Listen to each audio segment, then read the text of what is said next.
Well, hello everybody, and welcome to today's webinar, the third in the Back to Business series of 12 webinars, offering you practical tips to help rebuild on the back of recent bushfires, drought, floods and storms.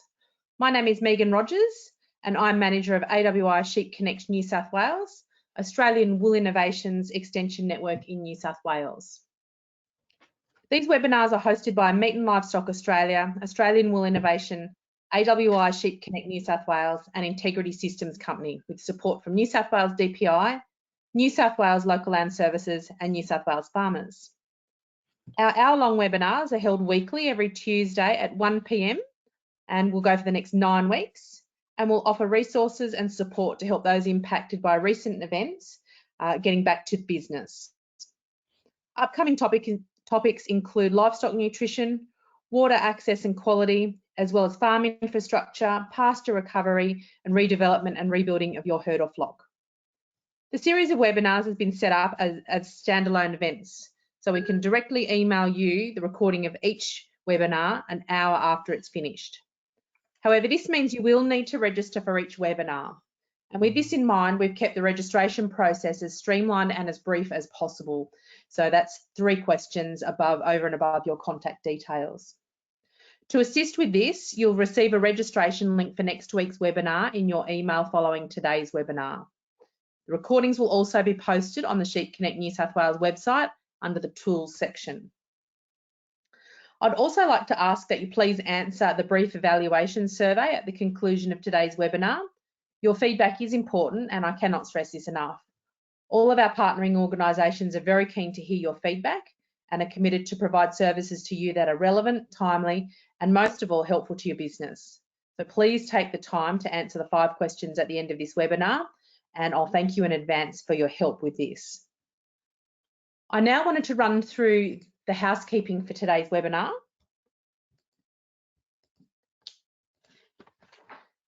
And just wanted to remind you all that all attendees are in listen-only mode, which means that you can hear us, but we can't hear you. The other thing I wanted to draw your attention to is if you can't see your control panel, which is the GoToWebinar control panel, you might find this little orangey reddy coloured arrow, and if you click on that, that will expand so that you can see that little pane that you can see on the right hand of your screen. I'd also like to just draw your attention to the second arrow down the bottom where the handouts are, and if you click on that triangle and it's pointing down, that expands that pane there, and we've got 2 webinar handouts today. Asking questions is really easy. Again, if you find the question little tab on your control panel and click it to expand that area, you can enter the question where it says enter a question for staff. And that's where we'd like you to type your question into the pane. Importantly, we have allowed for ample time following today's presentation for you to ask questions. Now I'd like to just introduce our polling question, which serves a couple of important purposes. Number 1, it gives me, as the webinar organiser, some feedback that you can interact with our webinar and see and hear us. And 2, it gives today's presenter some feedback as to the role that you play in industry, which will help our presenter put their information into context. So I'm just going to launch that now.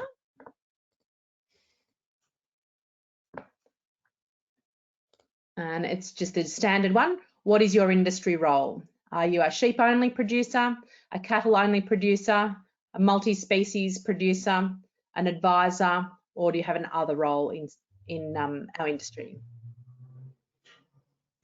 And I feel like we've got some pretty experienced webinar participants online because we're chewing through the percentage of people who voted. So I'll just leave it open for another couple of seconds. We've got 77% votes in. 79. I'll close it in 5, 4, 3, 2, 1. And I'll share the results now. So we've got 23% are sheep only, 17% are cattle only, 20% are multi-species.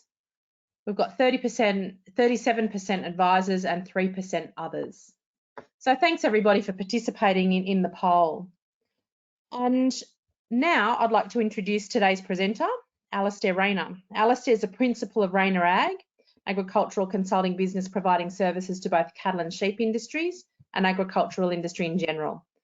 Alistair has been working in the agricultural advisory space since 1996, and 2020 is his 8th year at the helm of his own consultancy business. Many of you will know Alistair and be familiar with him throughout industry. Welcome, Alistair. I'm now going to share your screen and hand over to you. Thanks, Megan. Just while Megan's changing across, good afternoon, everybody, and welcome to this afternoon's session. Thank you for making the time. Although I guess for a lot of people, it's probably an interesting thing in that we're all locked up or can't go out. So you know, this is a good opportunity to focus on some things to think about. Today, I guess, on the back of the start of these back to business workshops, which we commenced about 2 weeks ago, I really wanted to pick up on a couple of themes that I spoke about in those sessions, and ideally try to give, I guess, the next step about where to go. And once again, my intention today is not to go into technical specifics down to, if you like, the very practical applied on farm points. Today is really, again, part of this evaluation at a higher level. And so that's where we're looking to go with these sessions, and particularly today, the topics that I want to touch on. One of the I guess the key points for me is that when we started this a couple of weeks ago, I talked about SMART goals. And to me, my SMART goals, or the goals for any business which are SMART, are specific, they're measurable, they're achievable, they're realistic, and they're timely. And if your goals are not within that framework, then as someone said to me once, well, they're not really goals, they're dreams. And to change a dream into a goal and actually achieve it, you do have to put some key points in place and some activities that you can look at and make sure that you're going forward. I wanted to talk a little bit about livestock enterprises and touch on, at a high level, the considerations that you need to think about in terms of what options best fit where you are. I then want to move from there into comparing options and enterprises, and particularly in terms of getting answers. A lot of people don't necessarily make the right comparisons to give them answers that are actually meaningful. Sometimes there's a little bit of wishful thinking in the way that we approach things, and people hope to get the answer that they want rather than what they really need. And then after that, let's move into some short-term versus some longer-term goals. So if we go back, I guess there's a couple of really neat studies that MLA has been involved with nationally on a number of red meat operations. So there's some work that's been done in the north on beef enterprises, and some work done in the south on sheep and mixed farming enterprises. But there's a really, I guess, very interesting theme that's emerged from those, if you like, almost two quite different focal points. But when people questioned and discuss their operations, and we start to do some evaluation about profitable enterprises, one of the key commonalities between all producers nationally is that top 20 or that top 25% of people focus on what they can control. And so I think that that's a key point when you're starting to set your business goals up and your SMART goals. It's important that they are set around those specific targets on what you can control. And if we look at what we've learned from some of those studies, so if we go across to the pie chart on the left-hand side, this is from the MLA's profitable integration of cropping and livestock in Southern Australia. So it takes into account New South Wales, Victoria, Tasmania, South Australia, and it looks at the top 20% of producers.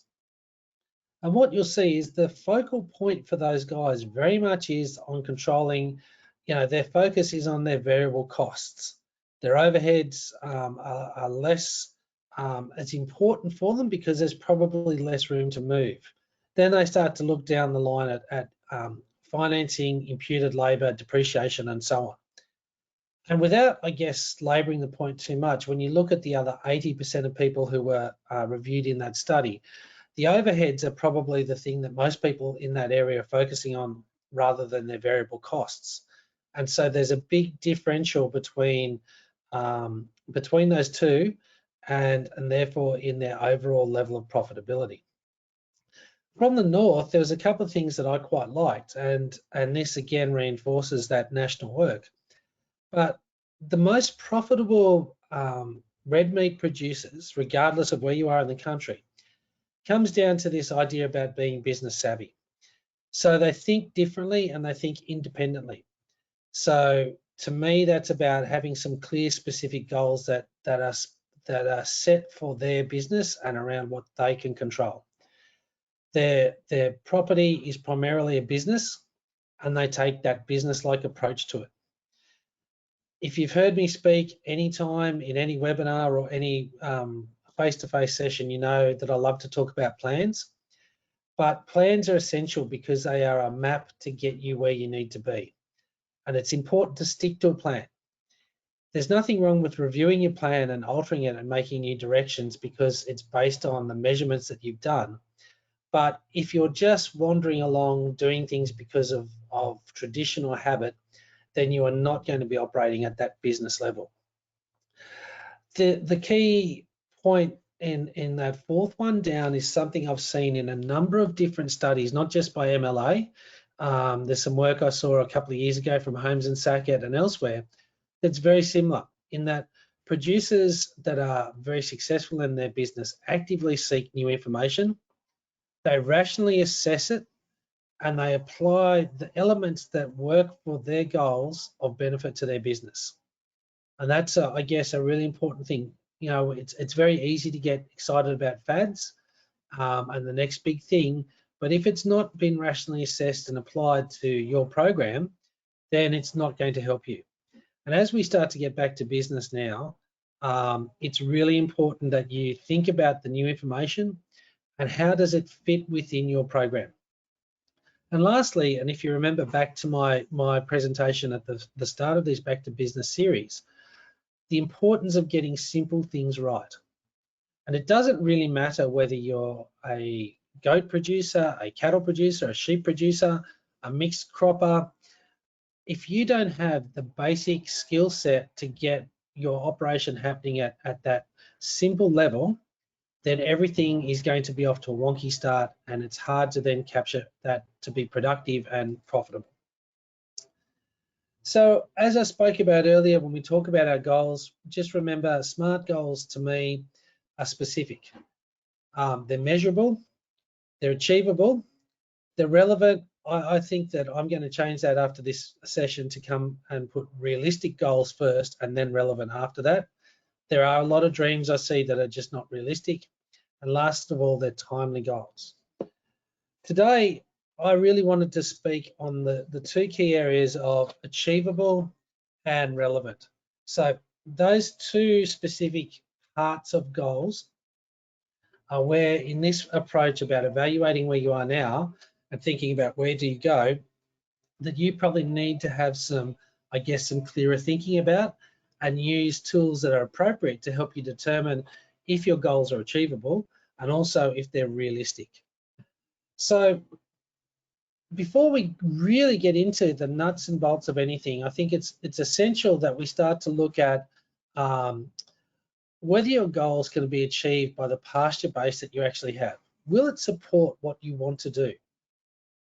And my question for most people that I start to talk to when I do consultancy and do other things with them is, are you conscious of and do you understand your expected levels of growth?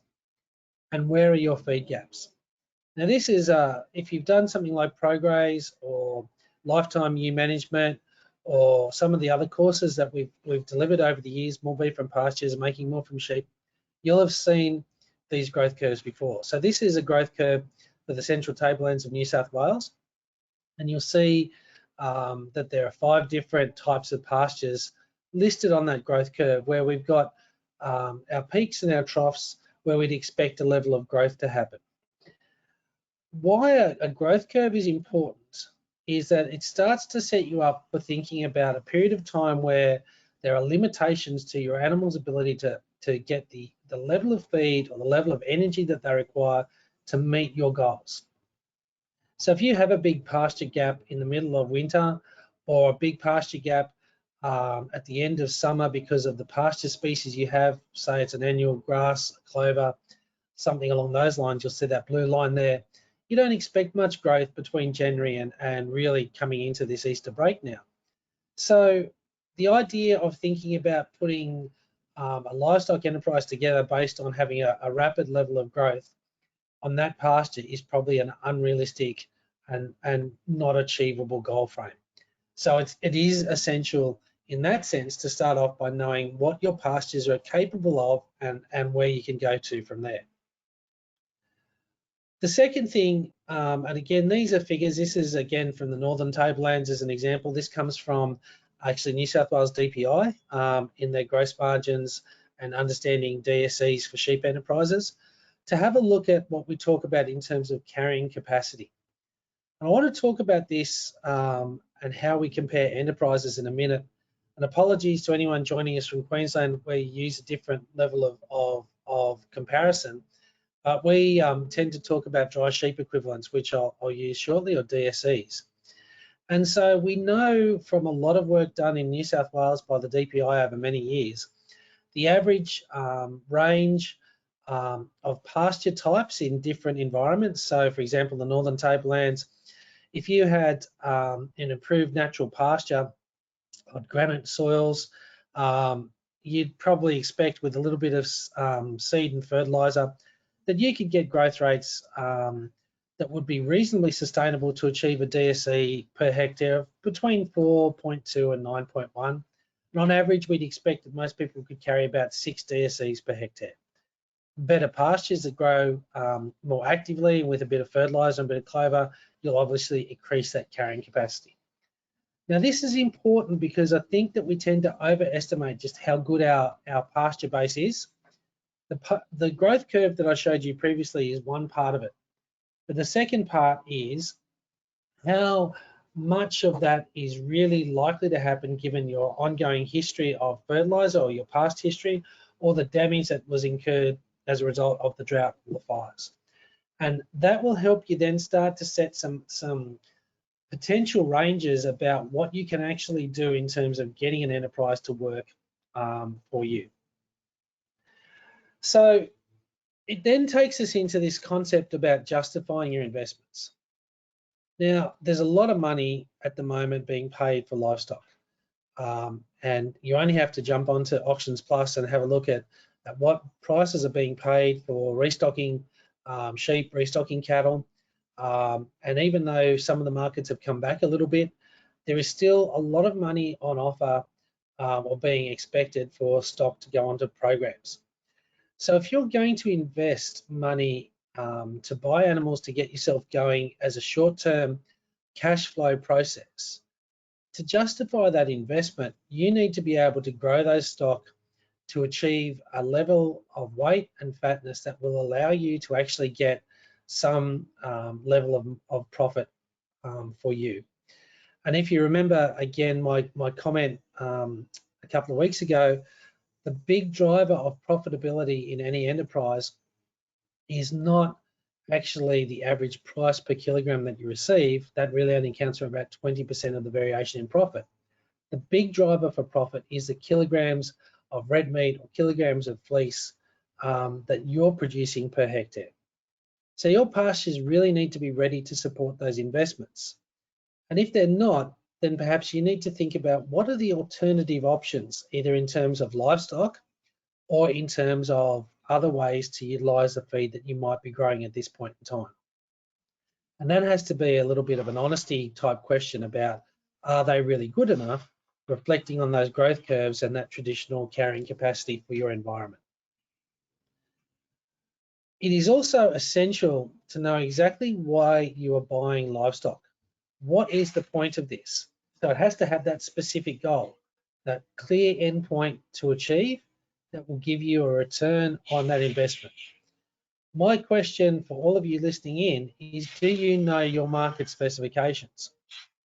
And are those market specifications in line with the capacity of your resource base to achieve what you're hoping to do? Because if they're not, or if you're just putting livestock on feed or putting them into paddocks to achieve some growth without a clear, specific, measurable endpoint, then your investment will not be a profitable one. So we know very much that markets are very clearly defined, and the markets that we choose to target have clear specifications, and they range in cattle from sheep, in cattle from weight and fatness, breed, type. In lambs, it's also, you know, if you're doing a slaughter lamb job, there'll be grids there for breed crosses, for weight and for fatness. And again, if you're thinking about what markets you're trying to achieve for a fleece program or something along those lines, you need to know what that endpoint is. If you understand those specifications, not only can you make better returns or actually capture better value for your product, but you have, again, a waypoint to set a plan up in terms of doing this. And there's plenty of ways that you can get specifications available now. This is just an example I used for this slide, but I've got one for sheep. I've actually got one for goats. I use, there's a couple of different commercial programs around that will help you access specifications, everything from livestock pricing to the simple one of ringing up your preferred market and asking them to email you the grid for coming weeks and see what that actually means. But it's important because, as you see, if you look at this example where this is a grid for feeder steers delivered into Tamworth for the end of April, and we're looking at British, European or crossbred cattle with 0 to 8 mils of fat, 0 teeth, and pretty much any muscle shape. But you'll see that obviously the most price that you can achieve is to get them into a grid that's going to be 381 to 500 kilos, and that if you start to miss out from that, your dentition discounts. If you get more than 2 teeth or 2 teeth or more, you can drop 20 cents for those Hereford cattle, and if you have 4 teeth across that category, you'll drop from $3.30 back down to $3.10 per kilogram. So you use grids in that way to give you that fairly, I guess, specific set of targets to aim for. So your options need to not only be physically achievable, but they've also got to be realistic. And if we go back to that feed gap that I showed you earlier on, or that feed chart I showed you through, the first question is, can you really grow cattle or sheep, lambs through a feed gap in that period of time? What is the growth rate that you need to achieve to hit a market endpoint? And secondly, have you done the finances on doing this? And you'll notice that I spoke about this a little while ago in terms of the level of financial literacy that people have. A lot of people don't actually do enough financial evaluation using tools that let them do a proper evaluation on their options. The way that we'd encourage people to start doing an enterprise comparison, again, probably the good thing about the lockdown is no one's in a pub talking to each other and getting those uninformed opinions. You now have to do some homework and do your own comparisons. We tend to do comparisons on a common base so that you can actually compare oranges with oranges. And we use DSEs per hectare because it allows you to do a comparison across enterprises. So that means for those of you that are thinking about what do I restock, and you have the alternative options of using sheep or cattle or goats or a combination, you can actually compare those enterprises on a common base, which is how much feed does that enterprise use compared to another. And it's better to do it on that level than on a per head basis, because per heads tend to fluctuate a lot more than a DSE does.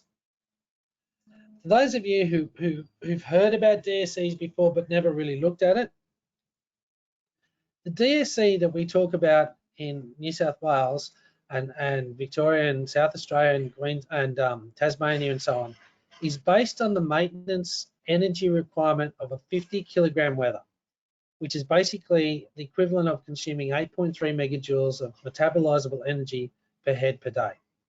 So that's what we need to keep a wether in maintenance condition.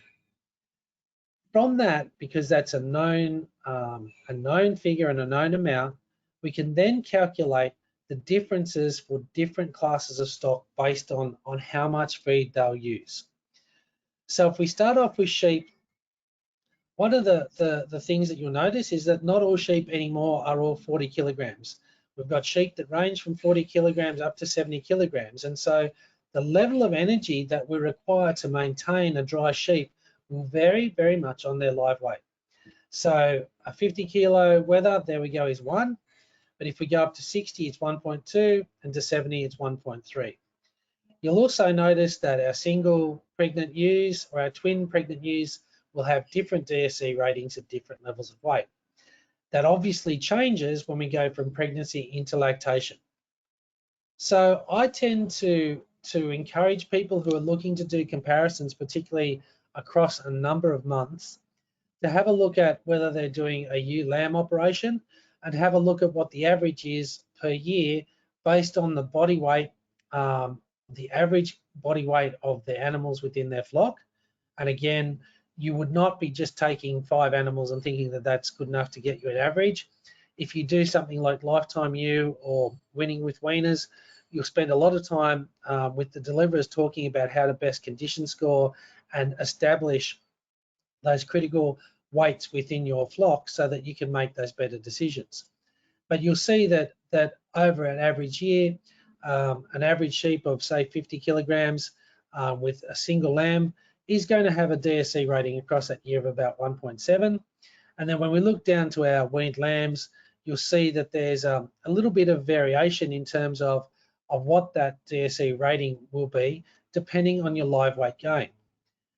The higher it is in terms of a DSE rating, basically means that they're eating more and will be growing faster.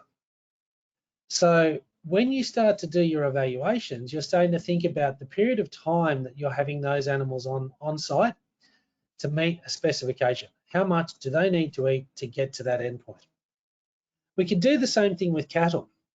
So we know again that if we look at our no one really has 400 kilo cows anymore, but our 500 kilo cow calf average over the year is about 15.6. If you've got larger cows, it's about 18.6. And there's the growth rates for our steers for maintenance for half a kilo a day and a kilo a day. And obviously, the faster they grow, the more they need to eat. So this then is, I guess, what you use to determine how many animals you might need to purchase to graze to generate a level of cash flow to get you going over the first initial short-term goals. But maybe over a longer term, what's a realistic stocking rate that you would aim for to ensure that you get cows going back into calf or ewes going back into lamb that will allow you to be profitable and produce more kilograms of red meat per hectare. Where I find that gross margins become very useful is it allows you to do some comparisons between enterprises, and you use that DSE as that baseline for that comparison. Now, it's important to understand what a gross margin does. A gross margin is really only looking at the variable costs of an income and the income from that enterprise. So when we look, if you look at this example over on my right-hand side there of a wool and lamb gross margin budget, I just put some figures in to generate a result. These can be downloaded from New South Wales DPI. If you type into your web browser New South Wales DPI farm forms, you can download a series of Excel spreadsheets that work for sheep, for lambs, for wool, for trading sheep, and then for trading cattle, for beef breeding and beef finishing. But once you know your DSE, you can put that in, as you see at the top of the category for your start off inputs, and then you work through what you expect your income to be in terms of livestock sales or wool sales, if that's part of that enterprise. and that will give you, I guess, a total income for that particular enterprise. You then put in your variable costs, because those are the costs that are attributable just to that enterprise. So obviously dipping and jetting is something that only applies for a sheep enterprise and wouldn't be something you'd want to compare over cattle. Where your comparison really comes down to is when you put in your variable costs and you've assessed your income, what you will have down at the bottom of that is a gross margin, which is the DPI has done one which includes both pasture improvement and one excluding pasture.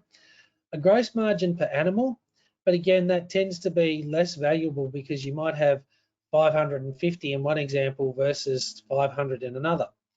And then where I look at it is the gross margin per DSE. Where does that sit in terms of your desire for a profit in your specific goal?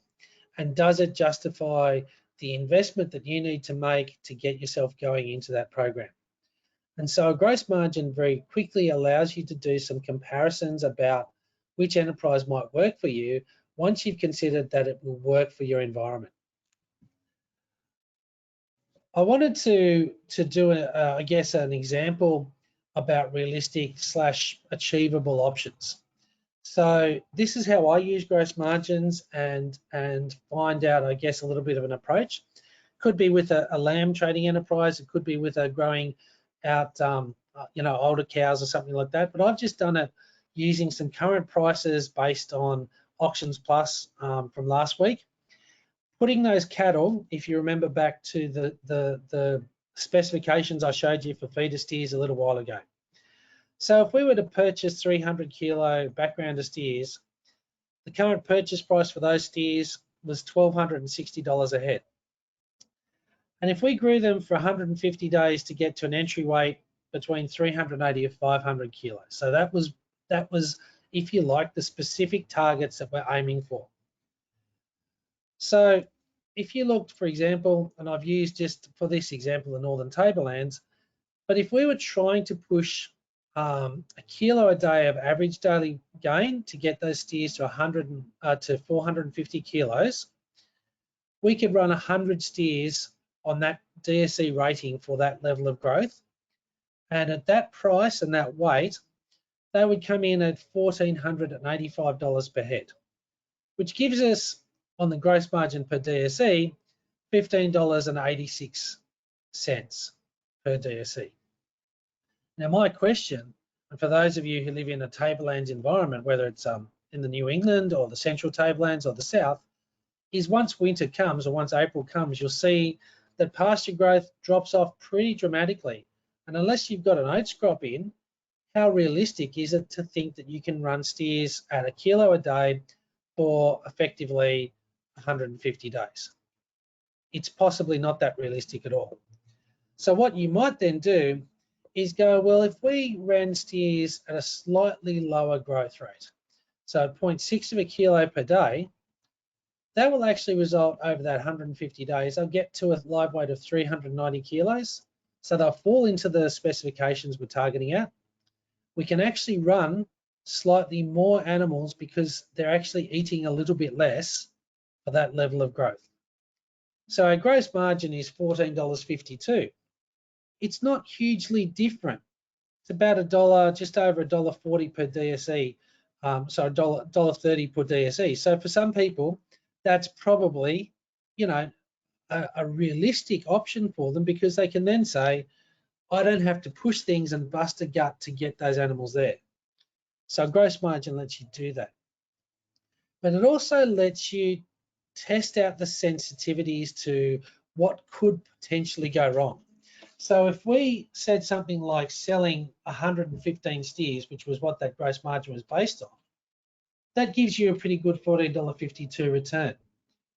But if 4 of those animals died because of bloat or for other reasons, you only sell 110 animals. Your gross margin suddenly drops back down to 21 cents per DSE. So, and that's reflective. You can do that for any enterprise at all. The key point comes back down to, have you considered the achievability of what you're looking to do? Have you considered if it's realistic? And then what sensitivities might you need to put into that to see if it works? And this is where, I guess, again, making an informed decision about your environment is really important. Because for some people, changing enterprises or looking to do a quick trading job, for example, with lambs or with steers or heifers, or even with older cows, there is reasonably good margins for the growth rates that you can achieve. But where is the sensitivity or the tipping balance to change a gross margin that's quite profitable per DSE back into one that's either a loss or nowhere near justifying what you need to do? So I guess it's an important point that a lot of people underestimate the value of gross margins and underestimate how useful it is to actually do some comparisons across enterprises. There are a couple of limitations that I think are really important to remember about gross margins. They don't include your fixed business costs. So it's not an analysis across the overall cash flow of a business. If you have other income or other expenses associated with the business, it's certainly not going to pick those up. You'll need to do a complete cash flow budget. So your fixed business costs, your costs of doing your normal farming practices aren't included.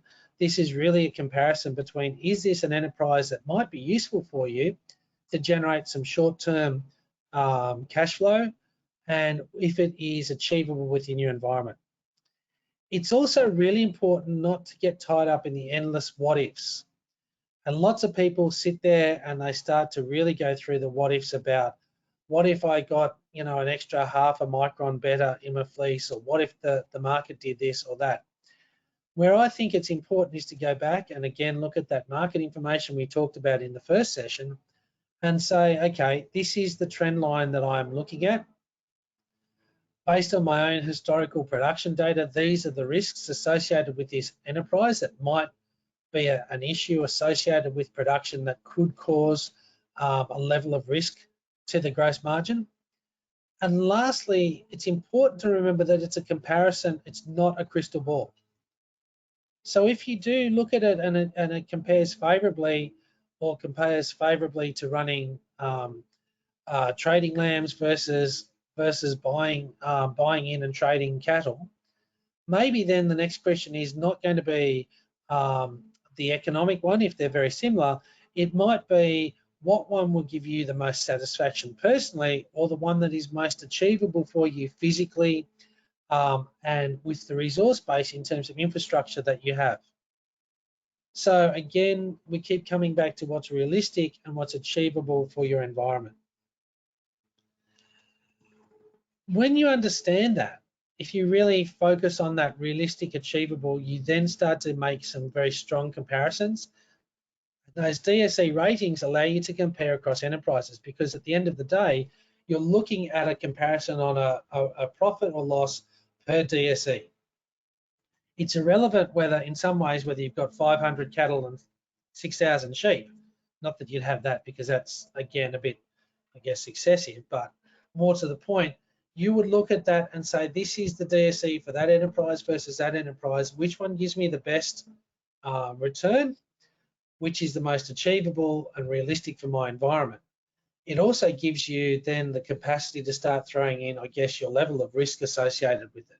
So if you are in an environment where there are risks for production losses due to weeds or predators, whether you're into a season where there will be significant feed gaps, or if you don't have the capacity to ensure that your mortalities can be controlled, then that can be factored into your comparison gross margins and let you look at it and go, you know what, when I factor those in, the risk is just too great. I could actually potentially turn a gross margin of $10 a DSE into a loss of $2 a DSE. So it is, I guess, a very valuable and useful tool in that sense. You'll remember, those of you again who joined last week, that we looked at cost of production, and I talked about cost of production and how that is one of the key figures for people to be considering about. And it's important, I guess, to understand why we think about cost of production. Cost of production is incredibly valuable to allow you to start to understand where the opportunities are within your program to make significant changes to your level of profit. And if you remember back, I talked about the fact that we know that the average variation in profitability across enterprises, and you'll see it in this graph. This is actually from the North Australian work of MLA, but it's very similar to a couple of other graphs that were generated in Southern Australia and elsewhere. That cost of production is probably the bigger driver in the profit levels for most enterprises than the average price per kilo that you receive. So again, this fixation on just one particular financial measure, which is the average price per kilo of red meat or per kilo of fleece, doesn't account for the bigger level of variation. So you can spend a lot of time worrying about something that only contributes 20% of the variation.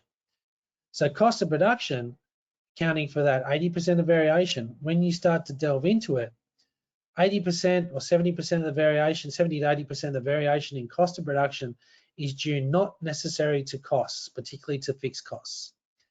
A lot of it is due to the variable costs within an enterprise, and you think back to that Southern study I showed you at the start of this session, and the kilograms of product per hectare that you're achieving. So it's a very valuable tool. The challenge with cost of production, but to make it worthwhile for you to have, is to actually start to do it over a number of years. Doing cost of production once doesn't tell you an awful lot about your program because it's a single snapshot in a time scale. And that could mean that your production is peaking that year or it's underperforming that year. You don't know. Doing it over 2 years starts to fix the line. But that line could be pointing up or it could be pointing down. But again, doesn't tell you an awful lot in terms of where to start thinking about are you consistently performing or not. You really need to do it for at least 3 to 5 years to fix a bit of a trend line in place to show what the variation is over a couple of seasons. So for those of you who are looking to do cost of production and start to set that measurement in place for your business, you need to think about doing it for this year. And if you have the data to go back and look through it over past years, that will give you your past trend, but also then to continually evaluate it every year so that you can see where the trend is going and then what the opportunities are to make those gains in production or to address some of the things like your variable costs. Gross margins, very effective in your short-term of enterprise evaluation options. So when we think about setting some goals to get ourselves back to business, longer term, you may set for yourself a level of productivity and profitability that you want for your business. You'll be able to evaluate that using cost of production methods and making more from sheep and more beef from pastures with MLA has that tool on their website, so you can do it fairly simply and fairly effectively. And if you did that, you're then starting to set some measurable outcomes around a longer term goal, which you can break down into some specifics that you'd like to achieve. Whereas a gross margin for me is something that you would be looking to do, particularly if you're looking now to evaluate the opportunity to buy some lambs, some store lambs and put them onto an oats crop because it's come away with some rain. And that if you could finish them or grow them for a 4-week period and put an acceptable level of growth into them, this is what that DSE return would be compared to if you bought a number of cattle or some other option. But it's about, I guess, generating a bit of a question and an answer session to allow you to have a fair comparison to do that and generate that short-term profit. So in terms of, I guess, as we start to work through, where do you actually go to from here and so on? Once upon a time, we used to do a lot of these gross margins and people would consistently be looking for the publication of gross margins. I think that what the important thing is to take your own level of ownership over this. There are a bunch of different formats and templates for gross margins, but you'll have seen the example that I've used for the sheep and wool program a minute ago. The figures that I did for the cattle enterprise, all of those were generated from the New South Wales DPI's Farm Forms Excel template. So you can download that for free. It's an archived DPI product, but still works on Excel, and it's brilliant. And you can save it and use it and do lots of those ongoing comparisons over the short term. If you're looking to do your pasture growth curves and get a better handle on things, those of you with experience with lifetime year management, you'll know that there's some terrific data in that program about managing the pasture curve and managing ewes throughout their lifetime and throughout an annual cycle, and allow you to make some, I guess, some assessments about how that pasture interface is going to go. Make more beef from pastures and making more from sheep, which are MLA products. They have great links to growth curves as well.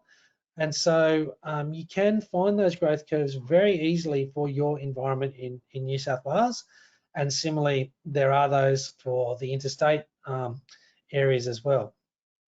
One of the things down here, which the last point here, which is a little bit of a, I guess, a favourite of mine that I use a little bit in conjunction with the gross margins, is a tool on the MLA's website, which is the beef specifications calculator.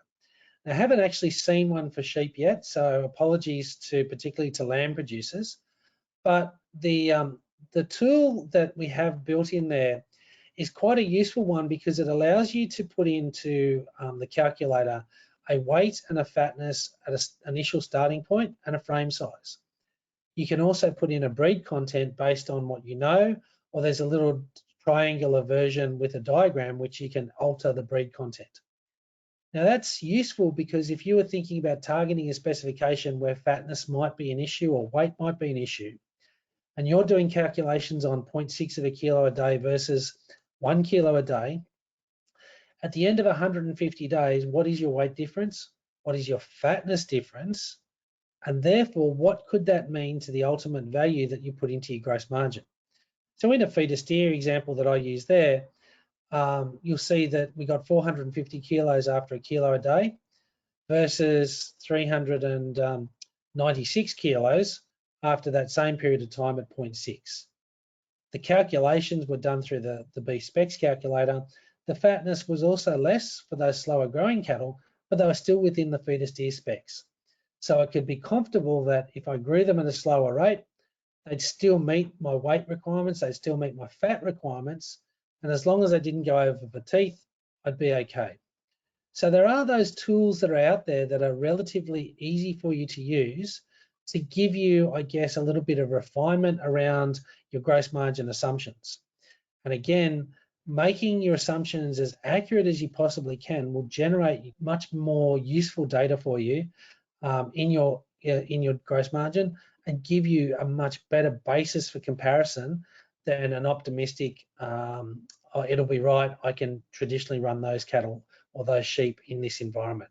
Remembering that for some of you coming out of drought or fires, those growth curves that we've looked at earlier on may be 10, 15, or even 40% below what is reflected in those growth curves. So that means potentially that your feed gaps start earlier in the year and may go a bit longer.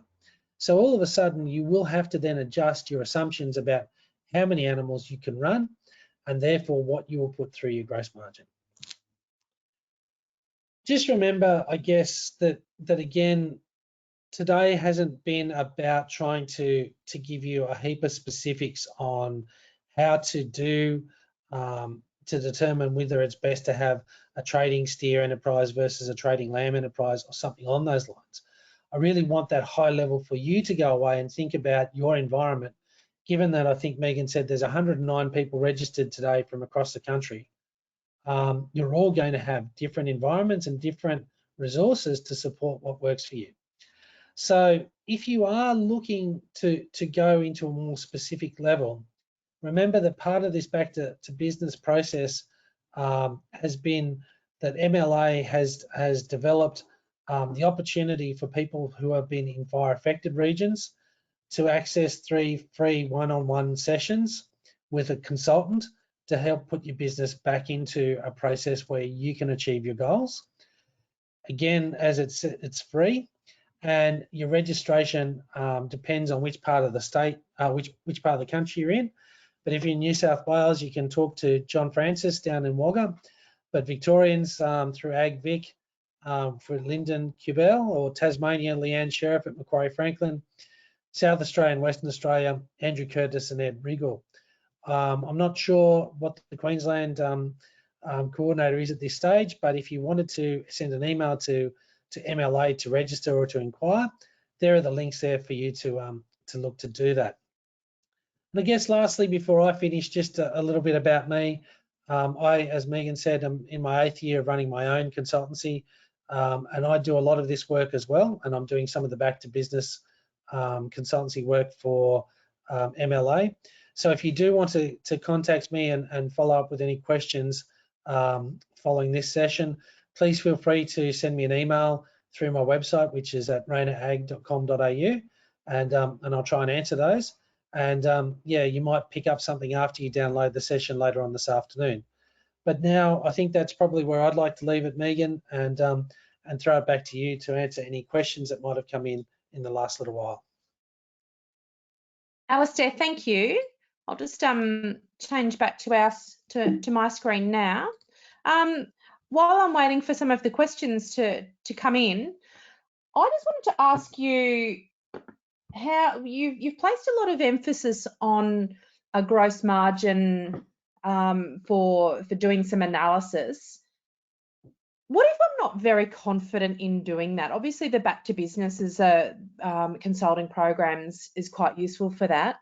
Is it something that I can sort of, stumble my way through and have a degree of confidence in that gross margin, or is it something that you really think that people should be looking for somebody who's a lot more confident with the gross margin analysis just to get them started?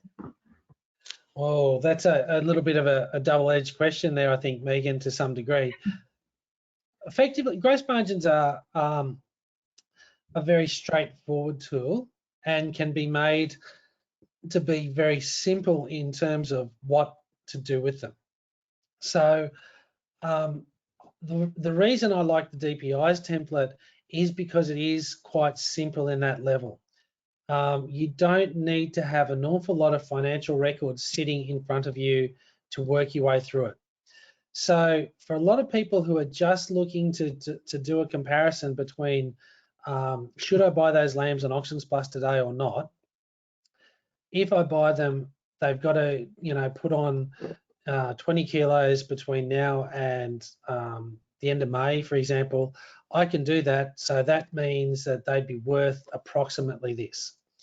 And you can probably then start to say, well, typically these are my costs associated with that, my purchase costs, my variable costs associated with health or sales or anything like that. Most people know that to some degree. Obviously, if you keep very, very good records, you'll have much more accuracy in terms of breaking it down. But in the first instance, I think that most people could work their way through to do a good enough comparison to go, this is realistic for me or not. Cost of production can also be done on your own, but tends to get a bit more complicated. And I think people often tend to overcomplicate their financial analysis, particularly cost of production.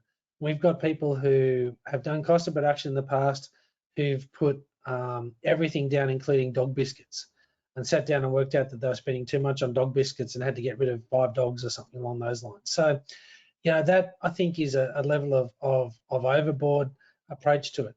So my first suggestion to everyone is have a go yourself. It's an Excel template, which is very simple to use, so it doesn't require an awful lot.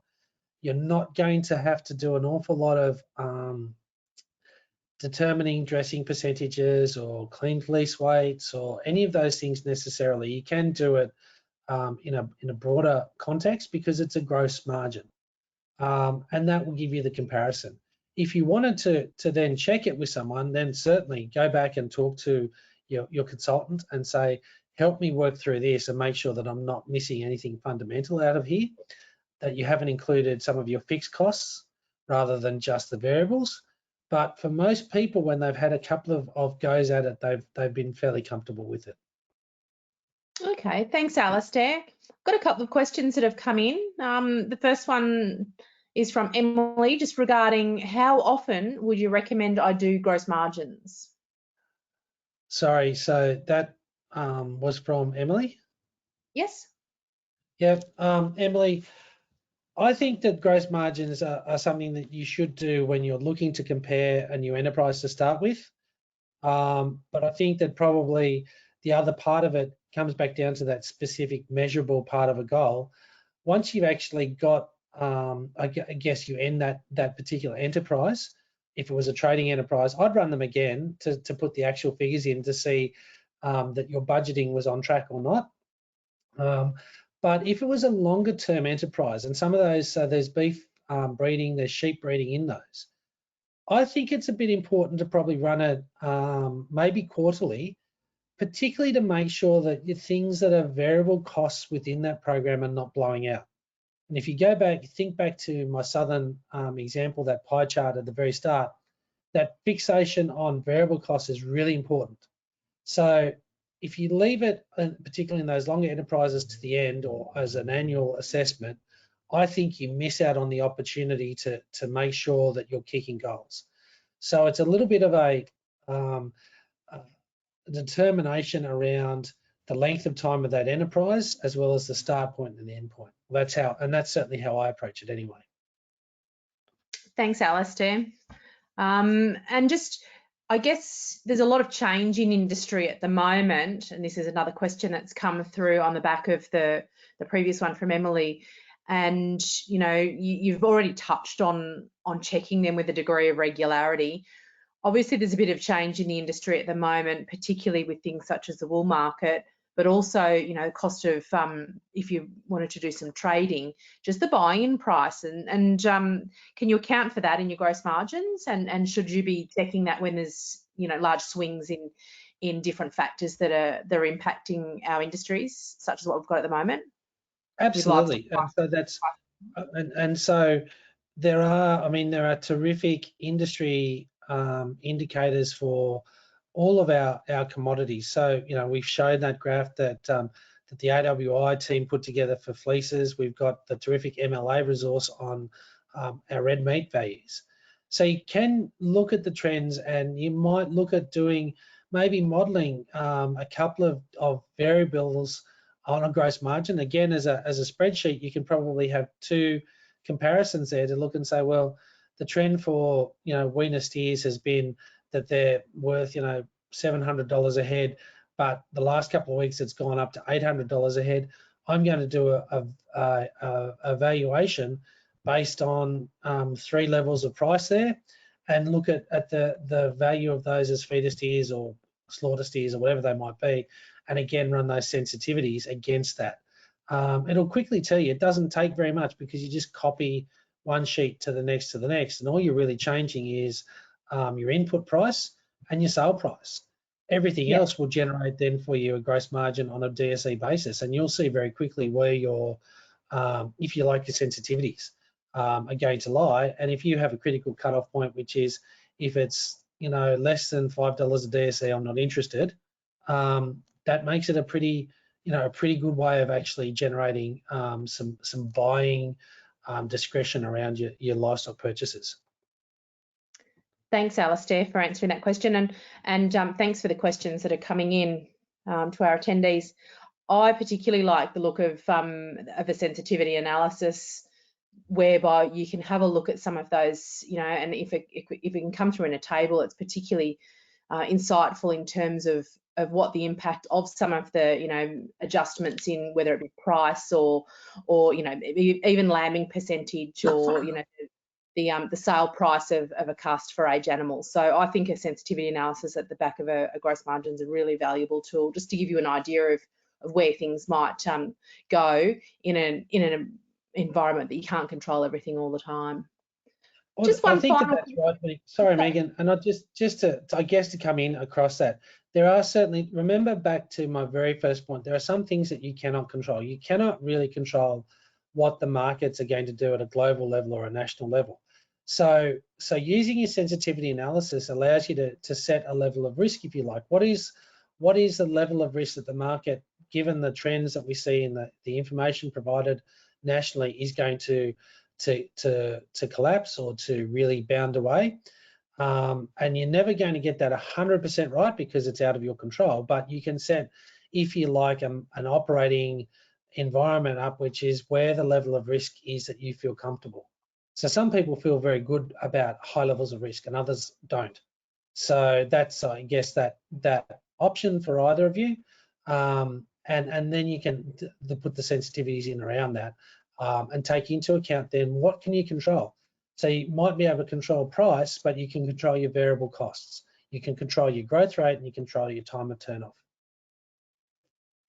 Thanks, Alistair. It's 2 o'clock. We've got one final question, just with regards to cost of production.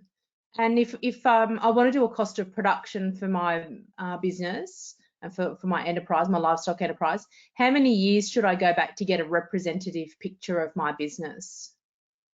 I reckon 3 is a minimum, because that's going to give you at least a little bit of predictability about a line, like a 2 point. So 2 years, that line could be flat, it could be trending up or down.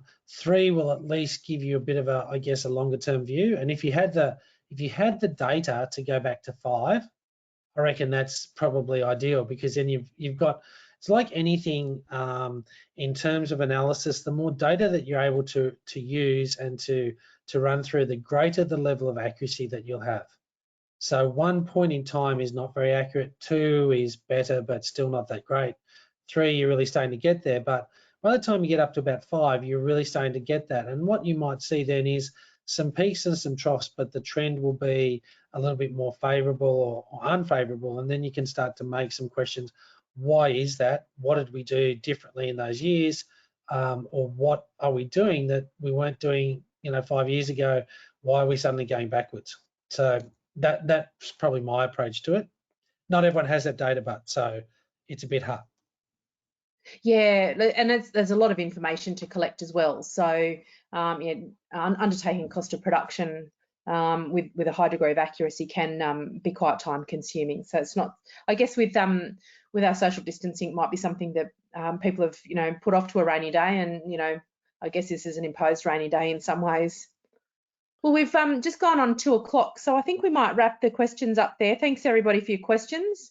And thank you, Alistair, for your insights today. They've certainly been very valuable and no doubt helpful to other attendees in terms of the questions, but also the content that you've presented today. Also wanted to thank everybody who's joined us today. We've certainly had a large crowd of attendees who've registered for this Back to Business webinar and are enjoying bringing the content to you. A couple of final reminders. At the conclusion of today's webinar, we will have those evaluation questions, and please let us know what future topics you'd like to hear. Don't forget to register for next week's webinar. The link will be coming straight into your email inbox this afternoon once our webinar is concluded and the emails have gone out, which is 1 hour after the webinar is finished. We've also got the Back to Business podcast, which has all gone live today. We've got 3 episodes for you to watch. To listen to, if podcasts are your thing. You can find that if you search in your podcast, wherever you get your podcasts from, whether it be iTunes or Spotify, and if you search Sheep Connect New South Wales, there'll be the Back to Business series in a separate little folder under our podcast title. And again, I just wanted to thank everybody for tuning in today and your time. We know how busy you all are getting back to business, but we appreciate the time that you've taken today. And so finally, on behalf of Meat and Livestock Australia, Australian Wool Innovation, AWI Sheep Connect New South Wales, Integrity Systems Company, New South Wales DPI, Local Land Services and New South Wales Farmers, best wishes and a very good afternoon to you all. And we look forward to catching up with you next week when we discuss farm infrastructure. Bye for now. Thanks, Alistair.